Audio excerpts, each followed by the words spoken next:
born and raised in an Islamic country, immigrated to Australia and to the U.S., and he has spent 4 decades preaching the word and reaching the lost with the love and the hope of Christ.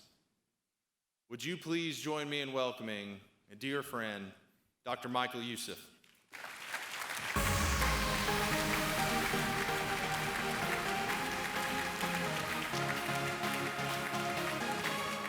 Thank you, Mac. Thank you so much. I have known Ralph Reed for over 3 decades. And I have been waiting for him to invite me for 30 years. And I've known him to be such a tireless worker, and truly I'm honored to accept Mac's and Ralph's invitation.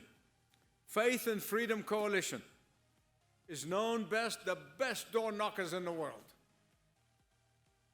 And I thank God for you. I thank God for your commitment. You are a truly dedicated bunch for the cause of faith and freedom in the political arena. The truth is this: faith and freedom go together.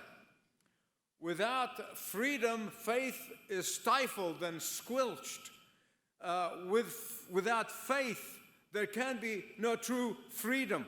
Something the founders of this great nation understood in spades. Now, my time is limited, and I have to discipline myself not only for the time, but to stay with my notes, because I can wander off a little bit. And this is really something very difficult for preachers. If my politicians' friends have a hard time sticking to the time, just think about how I feel. And I know that most speeches will start with a joke, and then they wander all over the topic. But I won't, because I'm sticking to my notes. And I want to begin with a joke. I'm going to begin with a trivia. Trivia that has a powerful message to every one of us, particularly these wonderful candidates that are here tonight, and we've heard from so many of them. For example, do you know that a tiger will defeat a lion in battle very easily? And yet, 5 lions will defeat 5 tigers in a battle much easier. You say, how come? It's because the lions fight together as a team, but the tigers fight individually. And that is why when it comes to one-on-one, tigers are invincible, but when it comes to a team, the lions are invincible. So fight like lions. And I'm here tonight to plead with you, to beg you, humbly ask you, please, please stay united. Communicate your message. I want to tell you, for God's sake, for our children's sake, for the country's sake, for Georgia's sake, for our children and grandchildren's sake, do not tear each other apart during the primary. Then get to the election time and the election day totally wounded and unable to win against your opponents. You know, and I know that the left will always march together in line like toy soldiers. That is the nature of socialism. That is the nature of Marxism. There is no individuality. But listen, please, you and I understand. That is not what I'm appealing for you to do. By all means, express your individuality. By all means, express your personality. By all means, articulate your vision. But when it's all over, fight together like lions. For those of you who might not know me, in the late 60s, I escaped the horrors of socialism and authoritarianism of Egypt. And that is why it grieves me no end. It grieves me no end when I see so many in this blessed nation to be flirting with Marxism and flirting with socialism, which inevitably will lead to authoritarianism and dictatorship. When Mr. Nasser started his socialist experiment in Egypt, in a very short period of time, Egypt was the breadbasket of the region. But in those few years, it turned into an economic basket case. He started by taking over the big companies, the Suez Canal, and the foreign banks. And as Margaret Thatcher said, the problem with socialism is that soon you run out of other people's money. And so he started 10 years later, taking off small companies. Went from the big bank to small companies. I'll never forget to the day I die, that day in 1963, when my father returned home only after an hour for leaving for work to his small oil distributorship. And he returned to say that an armed soldiers have sealed the safe in his office. And they told him, this is now a government property. My friends, please listen to me. And that is why I'm pleading, and I have been doing this for years, in writing, in my books, in speaking, to America to wake up and realize what's going on. Do not lose the liberty and the freedom that God Himself gave to this blessed land. And for the sake of the brave men and women who fought for this freedom, and some of them died for that freedom. But I could not be a preacher worth my salt without quoting the scripture. And so Psalm 133 said, how beautiful it is when God's people dwell together in unity. And that is my plea tonight, unity, unity. And I want to tell you what unity is, but before that, I'm going to tell you first what it is not. Unity is not uniformity. Unity is not conformity. Unity is not a loss of individuality. It is not glossing over the truth. It is not winking at falsehoods. Listen to me, please. The unity that the Bible tells us about and talks about is not the unity at any price. It is not the unity in compromising of the truth. It's not the unity of going along to get along. But it is the biblical unity is the unity of purpose. And I just know in my bones that the majority of these wonderful candidates who spoke here tonight, the majority of them are united in purpose. I guarantee you that all of them, these wonderful candidates that we heard from tonight, they will probably agree on over 90% of the issues. Biblical unity is a unity of direction, unity of common commitment to the truth.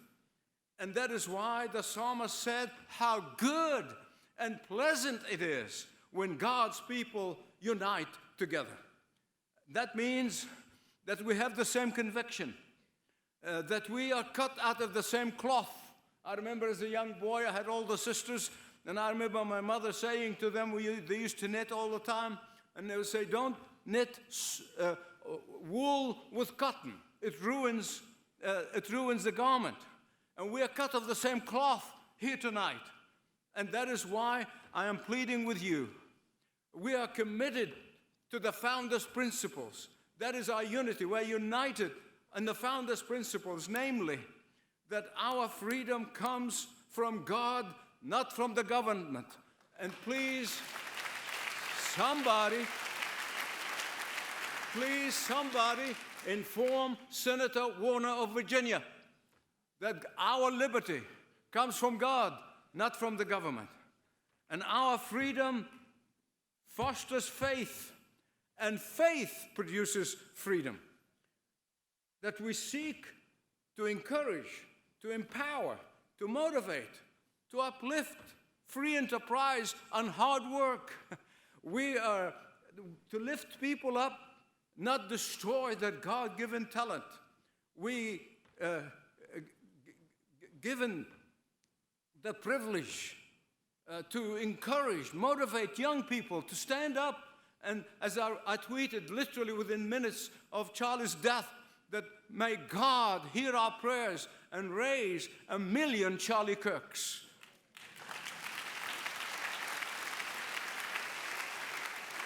And the greatest thing about this great nation is that we give our allegiance to an ingenious document called the Constitution of the United States of America, not to a political ideology.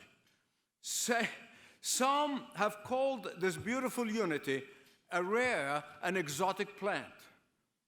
And that is why we need to nurture it. We need to guard it, not allow others to undermine it. In fact, I dare say that God blessed the unity of the Spirit. Why?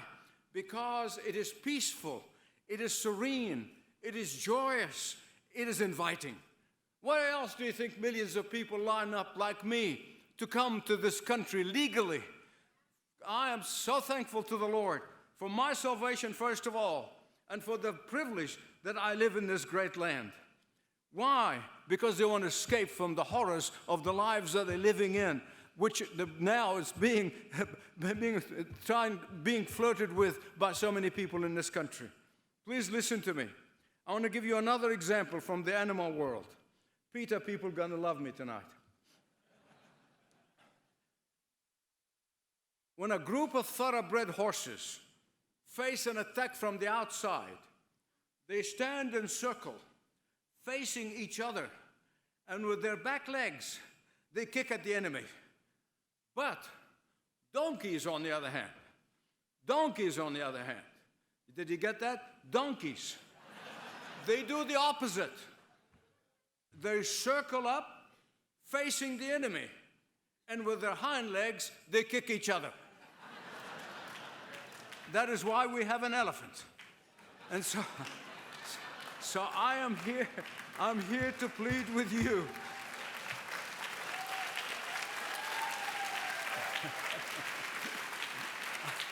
I am here to plead with you. Learn from the thoroughbred horses. Don't get busy tearing each other up. Unite in facing an evil ideology that seeks to destroy our families, to destroy our morals, and to destroy our Judeo-Christian foundation.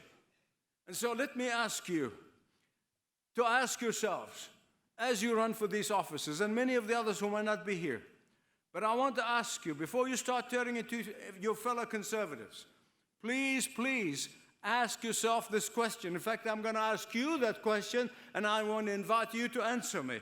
Are you ready? Do you want to go back to the ideology of the destruction of the family? No. Do you want to go back to the ramming down at our children's throats, this horrors of transgenderism and gender fluidity? Do you want to go back to ramming down our children's throats that boys can invade girls' sports and their private spaces? Do you want to go back to gender surgeries for every inmate at taxpayers' cost? Do you want to go back to targeting people of faith and the pro-lifers? Do you want to go back to forcing the sisters of the poor to pay for abortion? Do you want to go back for Easter Sunday to be Transgender Visibility Day? Do you want to go back to the loss of First Amendment? Do you want to go back to the loss of the Second Amendment? Do you want to go back to the appointing of a Muslim extremist as ambassadors in charge of religious freedom? Thank God for you, Brother Mark Walker. Do you want to go back to targeting of conservative Catholics? Do you want to go back to persecuting outspoken parents who want to protect their children? Do you want to go back to government who wants to take our children and call them their children and not the parents?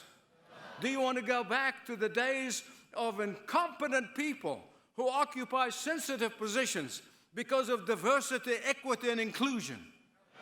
I would be insulted if somebody chose me for a job because of the color of my skin.